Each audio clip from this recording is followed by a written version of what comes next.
चंद हफ्तों के वाकयात को देखकर हमने यहाँ कोशिश की है नया दौर के प्लेटफॉर्म से कि पाकिस्तान में जो आइन के बारे में, कानून के बारे में जो लोगों की मालूमात हैं, ख़ुसूसन नौजवान हमारी जो आबादी है वो तकरीबन सिफर के बराबर है। और बदकिस्मती से आइन के बारे में शऊर जो है वो दिया ही नहीं गया। और यही वजह है कि जब ये पिछले दिनों में इतने अजीबो गरीब वाकयात देखने में आए, जिस तरह की साबिक हुकूमत जो थी, इमरान खान साहब और उनके हवारी, उन्होंने जिस तरह से आइन से रूगर्दानी की, इन्हराफ किया आइनी शिकों से, तहरीक अदम एतमाद के मामले पर, असम्बलियों को तोड़ने के मामले पर, सदर पाकिस्तान गवर्नर जो हैं वो हल्फ नहीं दे रहे, ये अजीबो गरीब मनाजिर देखने में आए। लेकिन उस वक्त हमने ये भी देखा कि ठीक है, ये जो ताकतवर लोग होते हैं ये तो उनका शेवा रहा है पाकिस्तान में और दुनिया भर में कि वो कानून शिकनी करते हैं because they think they can get away with it. लेकिन जो लोग हैं वो उसको बिल्कुल मान रहे हैं कि ये सही कर रहे हैं। और खुसूसन नौजवान लोग जो हैं वो इस बात को जो है जस्टिफाई भी कर रहे हैं, फॉलो भी कर रहे हैं। तो इस वजह से हमने ये एक सीरीज की है, आपने देखी होगी, बाकी बहुत सारे लोगों ने इसके बारे में बात की। तो मैं भी चंद मिनट लूंगा आपके। देखिए, आइन जो है वो सुप्रीम लॉ होता है किसी भी मुल्क का। कोई भी ऐसा मुल्क नहीं है जो किसी तरह के आइन के बगैर चल सकता हो। खुसूसन एक मॉडर्न रियासत का जो तस्वुर है, एक जदीद रियासत का तस्वुर है, उसमें कोई ना कोई एक आइनी फाउंडेशन होनी चाहिए। बरतानिया में आइन लिखा नहीं हुआ, लेकिन उसकी वो बिल्कुल उसके ऊपर अमल पैरा होते हैं सभी लोग, चाहे वो पसंद करें ना करें शिकों को, उनको मानना पड़ती है। हमारे पड़ोस हिंदुस्तान ने भी बड़ी जल्दी आइन बना लिया था और अभी वहां पर जैसी भी हुकूमत है वो आइन को छेड़छाड़ उस तरह से नहीं कर पाई। मोदी के ये दूसरा टर्म है। और हमारे खित्ते में देख लीजिए, बांग्लादेश में भी उन्होंने आइन के साथ बहुत सारी तब्दीलियां की हैं, शेख हसीना वाजिद ने। और दुनिया भर के ममालिक में देखें तो एक वजह यह है कि वहां पर जो है लोगों को थोड़ी बहुत ये तालीम और तरबियत दी जाती है कि आइन जो है वो एक सुप्रीम डॉक्यूमेंट है, वो एक मुकद्दस डॉक्यूमेंट है और उसकी रूगर्दानी या उसकी आइन शिकनी का जो अमल है वो इंतहाई नापसंदीदा है, बल्कि इंतहाई डेंजरस और खतरनाक है मुस्तकबिल के लिए, आज के लिए भी, मुस्तकबिल के लिए और आने वाले हालात के लिए। तो आप इसकी अगर हम असबाब में देखें कि ये ऐसा क्यों है, इसकी सबसे बड़ी वजह तो यह कि पाकिस्तान में एक दस्तूर रहा है, आइन शिकनी का एक कल्चर बन चुका है। नॉर्म जैसे कहा जाता है अंग्रेजी में, या जिसे वैल्यू कहा जाता है, वो एक बन चुकी है क्योंकि यहाँ पे दर पे आइन के ऊपर हमले हुए हैं। जनरल अयूब खान साहब, जनरल याह्या, जनरल जियाउल हक, जनरल मुशर्रफ, इन चारों ने मिलकर आइन की खूब पिटाई की। जियाउल हक साहब ने तो यहां तक कहा था कि ये क्या कागज का टुकड़ा है, मैं जब चाहूं रद्दी में डाल दूं। जनरल मुशर्रफ ने भी कोई मिलती छोटी बात की थी। अच्छा, ये तो हो गए फौजी हुक्मरान, सारी बात है वो एक खास नजरिए के साथ आते हैं। सिविलियन हुक्मरानों ने भी कमी नहीं की, जब उनको मौका मिला कहीं ना कहीं से बाईपास किया। बिल्कुल, बड़ी उसके ऊपर बाकायदा डिबेट्स नहीं हुई, पार्लियामेंट के अंदर मिनटों के अंदर आईनी अमेंडमेंट्स पास कर दी। नवाज शरीफ का जो पहला दौर था, सेकंड दौर था, हत्ता कि भुट्टो साहब जो 73 के आइन के खालिक थे, उन्होंने आइन बनाकर फिर खुद उसी में अमेंडमेंट्स करना स्टार्ट कर दी क्योंकि उनके पास 2/3 मेजोरिटी थी। बहरहाल मैं लंबी तारीख में नहीं जा रहा। तो एक कल्चर है, एक रवायत है, एक तारीख है। शायद ये भी वजह के लोगों को ये कोई मामूली बात लगती है। दूसरी बात ये कि अवाम और आइन का रिश्ता जो है वो भी उसमें डिस्कनेक्ट है, उसमें फासला है। और उसकी वजह है कि एक जो समाजी कॉन्ट्रैक्ट होता है, जो रिश्ता होता है रियासत और लोगों के दरमियान, वो भी उसमें भी डिस्कनेक्ट है, वो टूटा हुआ है। अंग्रेजी में इसको कहते हैं पावर डिस्टेंस।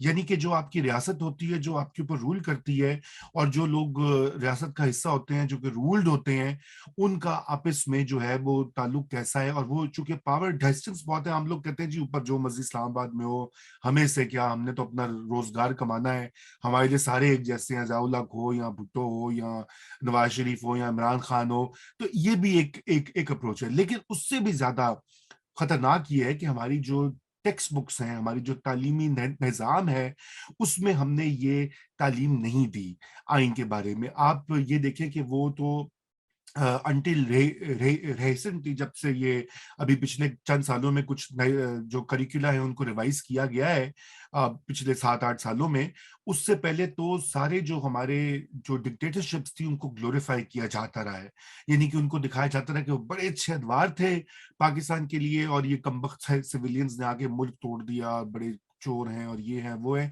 तो ये बात जो है एक पूरी 2 जनरेशन्स के जहन में जा चुकी है। आज वो जनरेशन्स जो हैं वो लोग बड़े हो गए हुए हैं, उनके आगे बच्चे हो गए हुए हैं, वो ब्यूरोक्रेसी में हैं, वो मीडिया में हैं, वो अदलिया में हैं, वो फौज में हैं, वो पुलिस में हैं। तो वो उसी सोच के साथ आगे आकर उनके लिए भी कोई वैल्यू, कोई माने नहीं रखता आइन की हुक्मरानी, कानून की हुक्मरानी, रूल ऑफ लॉ या कानून की हुक्मरानी के बगैर माशरा इंतशार का शिकार हो जाता है और जंगल बन जाता है, जहां पे जो बड़ा शेर या बड़ा जानवर या बड़ा वुल्फ जो है वो आकर बाकियों को खा जाता है। पाकिस्तान में आपको पता ना, हर वक्त वो कहते हैं जी देखो जी इशारे पे कोई नहीं रुकता, लाइन नहीं बनाते लोग, क्यों क्यों नहीं बनाते, बाहर से खुसूसन ओवरसीज पाकिस्तानी आते हैं, वो कहते हैं जी देखें हम तो बाहर से आ रहे हैं, चाहे वो खुद भी लाइन को तोड़ते हैं, आगे आगे होने की कोशिश करते हैं। और उसकी एक बुनियादी वजह यह है कि भाई रूल ऑफ लॉ पाकिस्तान के अंदर आके यूं खत्म हो जाता है। और उसकी ये वजह नहीं है कि लोग गलत हैं, उसकी वजह यह है कि जो टॉप पे हमारी अशराफियां हैं वो ही कानून की कदर नहीं करती, वो ही परवाह नहीं करती। जैसे कि खान साहब ने नहीं की, उनके हवारी सदर अलवी जो हैं उन्होंने नहीं की, और जो उनके डिप्टी स्पीकर थे जिन्होंने लोगों को एक जगदम खदार भी करार दे दिया और कहा कि जी ये नहीं होगी। तो ये सीरियस मामला है, मैं हंस इसलिए रहा हूं कि इतनी एब्सर्ड बातें हैं, लेकिन ये बड़ी सीरियस और संगीन मामलात हैं। और इसके बावजूद एक पूरा एक नैरेटिव, एक बयानिया बनाया हुआ है कि जो कुछ किया खान साहब ने बड़ा जबरदस्त किया, और वो अमेरिका की साजिश को बेनकाब करने के लिए आइन भी तोड़ दो, तो कोई ऐसी बात नहीं है। ये बिल्कुल बकवास है और इसको रोकने की जरूरत है, इसको चेक करने की जरूरत है, इसको जो है बुरा कहने की जरूरत है। आप गलत को गलत नहीं कहेंगे तो बात नहीं बनेगी, आप गलत को सही नहीं कह सकते, और अगर आप गलत को सही कहेंगे तो आप खुद उस जुर्म का इर्तिकाब करें, उसमें शामिल हैं। अच्छा, लोग सेलिब्रेट कर रहे थे, देखिए ये भी एक अजीबो गरीब बात है ना कि जब डिप्टी स्पीकर ने वो किया, जब खान साहब ने जाके समिया तोड़ दी, उनका जी क्या जबरदस्त आखिरी गेंद मारी है, चौका मार दिया, छक्का मार दिया। ये बिल्कुल एक लायानी, बेकार और इंतहाई खतरनाक सोच है जो हम देख रहे हैं हजारों लाखों लोगों में है। तो ये पर खुदा जाने कैसे होगा। तो तालीमी निजाम इसमें सबसे अहम चीज है। दूसरी चीज है मीडिया। जब ये सब कुछ हो रहा था तो मीडिया भी बटा हुआ था, आधा मीडिया कहता था कि भाई देखो खान के पास सरप्राइज है, यानी आइन शिकनी सरप्राइज हो गया, ये क्रिकेट का या फुटबॉल का या कबड्डी का मैच है कि इसमें आप आइन को लेके यूं अपने हरीफ के ऊपर फेंके या उसके सफे फाड़ कर जो है वो उसके जहाज बना बना के आप अपने ओपोनेंट्स को भेजें। ये गेम नहीं है, ये मुल्क का दस्तूर है, ये नॉर्म है, और ये नॉर्म जब बनता है तो फिर मुल्क और रियासतें आगे बढ़ती हैं। तो इसमें मीडिया का बड़ा अहम रोल है। मीडिया के इदारों के अंदर तरबियत जो है उसमें उसका भी फुकदान है, क्योंकि मैं समझता हूं कि अब हम नहीं उनको ब्लेम कर सकते, वो भी लोग इसी एजुकेशन सिस्टम, इसी माशरे का हिस्सा है। वो आगे आते हैं, अपने कॉलम लिखते हैं या टीवी पे रिपोर्टिंग करते हैं या टॉक शोज में बैठ के पार्टिसिपेट करते हैं या एंकरिंग करते हैं, तो उनको भी इसका इदराक नहीं है अनफॉर्चुनेटली, और ये बड़ी मैं समझता हूँ खतरनाक बात है। तीसरा एक अहम बहुत बड़ा रोल जो है, वो सबसे बड़ा रोल जो है वो पॉलिटिकल पार्टीज का है, सियासी पार्टीज का। ये देखिए हमने पीटीआई की बात तो कर ही लिया, मैं ये नहीं चाहता कि सिर्फ पीटीआई को इसमें ब्लेम किया जाए, दीगर पार्टियों ने भी देखिए उन्होंने क्या किया। ये सियासी तरबियत जो होती है ये सियासी पार्टियों का काम होता है, उनको अपने कंस्टिट्यूएंट्स को ऑर्गेनाइज करना पड़ता है। हमारी सियासी पार्टियां तो ऑर्गेनाइज करती नहीं है, वो अपने वोटर्स को भेड़ भेड़ बकरियों की तरह लेकर आते हैं वोटिंग पोलिंग स्टेशन के ऊपर, और उसके बाद उनको कोई जॉब दे दी, कोई बेनजीर इनकम सपोर्ट प्रोग्राम का कूपन दे दिया, कोई खाद खाला बना दिया, गली नाली पक्की करा दी, उनका काम हो गया। नहीं, वो काम भी जरूरी है, जारी बात है पाकिस्तान में अदम मसावात है, अंडर डेवलप्ड मुल्क है, लेकिन उनकी सियासी तरबियत भी उनका काम है। और पार्लियामेंट को चलाना, पार्लियामेंट में इस तरह की बात करना वो भी जरूरी है। पिछली आप देखिए कि पिछली جو تھی گورنمنٹ وہ اس میں پارلیمنٹ پہ تو ایک تالا لگا ہوا تھا, مطلب آپ پارلیمنٹ کا کوئی رول ہی نہیں تھا, اور اس میں گورنمنٹ کو بلیم کیا جاتا ہے, پی ٹی آئی کو ان کا کام ہوتا ہے, لیکن اپوزیشن نے بھی وہ رول نہیں ادا کیا. پھر جب ان کو کوئی لڑنا جھگڑنا ہوتا ہے تو وہ جلسے کرتے ہیں, لوگوں کو نکالتے ہیں, لانگ مارچز کا اعلان کرتے ہیں. اب عمران خان صاحب کر رہے ہیں, پہلے پی ڈی ایم نے کیا تھا. دیٹس ناٹ انف, آپ کو تربیت کرنی پڑتی ہے, پارٹی کیڈرز کو منظم کرنا پڑتا ہے, جو ضلعی لیول کے اوپر, تحصیل لیول کے اوپر, یونین لیول کے اوپر. اور جب تک آپ لوگوں کو سیاسی شعور نہیں دیتے تو بات ہوتی. بھٹو صاحب کا ایک کارنامہ تھا, ذوالفقار علی بھٹو کا, کہ انہوں نے لوگوں کو وہ سیاسی شعور دیا, وہ سیاسی تربیت کی. ایک فیز تھا 70s کا. اور پھر بے نظیر بھٹو نے کسی حد تک اس کو کیا, بغیر ان کی زندگی بڑی المناک تھی اور وہ آدھا وقت تو ایگزائل میں تھی.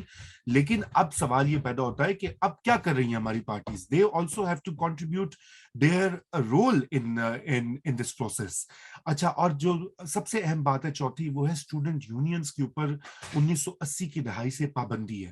اسٹوڈنٹ یونینز جو ہوتی ہیں وہ نرسری ہوتی ہیں. لوگوں کو بڑا پاکستان میں خیال ہے کہ جی وہاں پہ کیمپس پہ اسلحہ آ جائے گا, لڑائی ہوگی, اے پولیٹیکل ہونا چاہیے.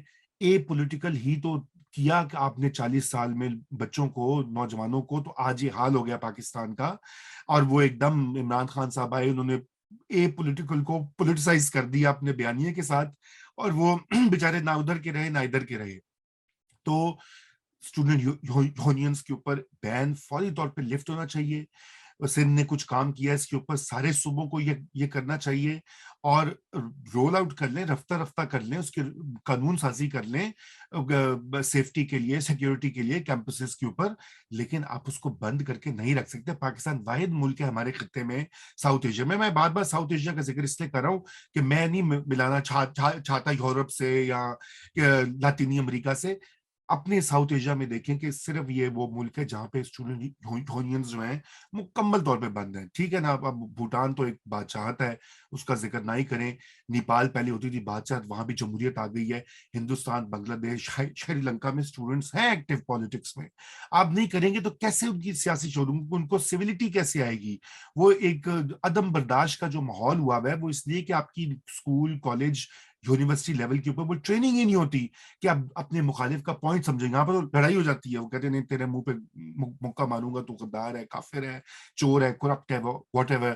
تو یہ آپ کو سکھانا پڑتا ہے. میں جب اسٹوڈنٹ تھا تو میں خیر باہر گیا تھا پڑھنے کے لیے, اور سب سے پہلی جو چیز ہے, میں نے وہاں پر اسٹوڈنٹ یونینز ہوتی تھیں اس کا میں حصہ رہا. پاکستانی اسٹوڈنٹس جو تھے لنڈن اسکول آف اکنامکس میں اس کا پریزیڈنٹ بھی رہا. اور میں نے وہاں پہ مختلف جو تھیں پولیٹیکل پارٹیز, ان کے جلسوں میں بھی جاتا تھا, ان کی جو گیدرنگز ہوتی تھی وہاں بھی جاتا تھا. وہاں پہ بڑی بیسک لیول پہ 18-19 سال کے ہم لوگ تھے, تو وہاں پہ یہ بات چیت ہوتی تھی. اور میں تو وہ پریویلیجڈ ہوں, لیکن بہت سارے لوگ تو نہیں ہیں, میجورٹی نہیں ہے پاکستان میں, وہ تو نہیں باہر جائیں گے, ان کو پاکستان میں پڑھنا ہے. تو بھائی کچھ پاکستان کو ٹھیک کریں, اس کا ایجوکیشن سسٹم کو ٹھیک کریں, یونینز کو فکس کریں. اور آخری بات جو ہے وہ میں یہ کہنا چاہتا ہوں کہ اس وقت پاکستان میں بڑی اشد ضرورت ہے. اس کے لیے جو پاکستان کی سول سوسائٹی ہے اس کا بھی ایک بہت بڑا رول ہے کہ وہ نو یور کانسٹیٹیوشن جو ہم ہیش ٹیگ چلا رہے ہیں, اپنے آئین کو جانیے, اپنے آئین کو جانیے, اس کی جانکاری لیں اور اس کو مانیں. یہ ان کا بھی کام ہے پاکستان میں. اور صرف سول سوسائٹی, صرف این جی اوز نہیں ہوتی جو کہ جن کے اوپر بڑا ملبہ آتا ہے, فورن فنڈیڈ اور غدار این جی اوز نہیں ہوتی.